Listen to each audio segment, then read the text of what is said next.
السلام عليكم ورحمة الله، كي دايرين؟ اموركم بخير؟ الوصفة ديالنا اليوم غادي نشارك معكم هاد الكيكة ديال التفاح. كتجي اكثر من رائعة، مذاقها زوين وغير المنظر ديالها راه شاكل راسها. ندوزو للطريقة ديال التحضير. عندنا في المقادير 3 البيضات بدرجة حرارة المطبخ، 2 ساشيات ديال نكهة الفاني، واحد الكاس ديال السكر، كاس تقريبا معامرش. كنخلط هذا الخليط مزيان سواء بالضراب اولا بالخلاط الكهربائي حتى كيتضاعف هكا الحجم ديالو وكيختار داك البيض. كنضيف عليه كاس قل صباع تقريبا ديال الزيت، كذلك كاس ديال الحليب. كنخلط هذا الخليط هكذا مزيان حتى كينسجم داك الحليب مع الزيت مع الخليط ديال البيض. كنضيف بالنسبه للدقيق غادي نضيف 2 كيسان عامرين ديال الدقيق، وكنضيف واحد 4 كاس في الاخر حتى نص كاس على حسب حجم البيض. صافي وكنخلط هكذا الخليط غير بالخلاط اليدوي.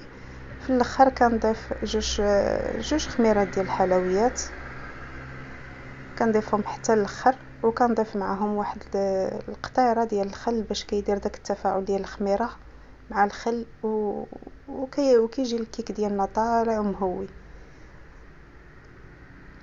صافي كما كتشوفوا معايا هادو هما المكونات اللي عندنا، ماشي شي حاجه كثيره. كنضيف هنا كما قلت لكم واحد المعلقه كبيره ديال الخل، راه كتجي زوينه في الكيك، كتعطي واحد الفرق.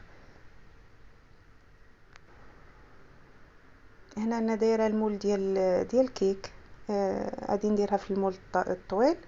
كنغبرو هكذا كندهنو بشويه الزبده ونغبرو بالدقيق، وكنخوي الخليط ديالي كامل في الكيكه في المول.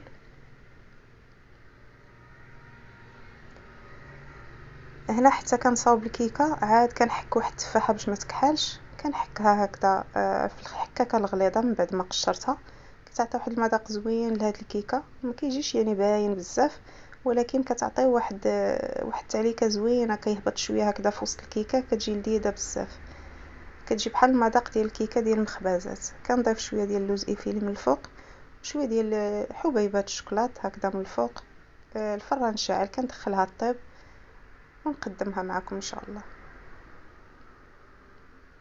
انا من بعد ما طابت الفران 180 درجه كما العاده يعني طياب الكيك، كنشعل غير من التحت حتى كيطلع شويه، عاد كنشعل من الفوق. هذا هو الشكل ديالها.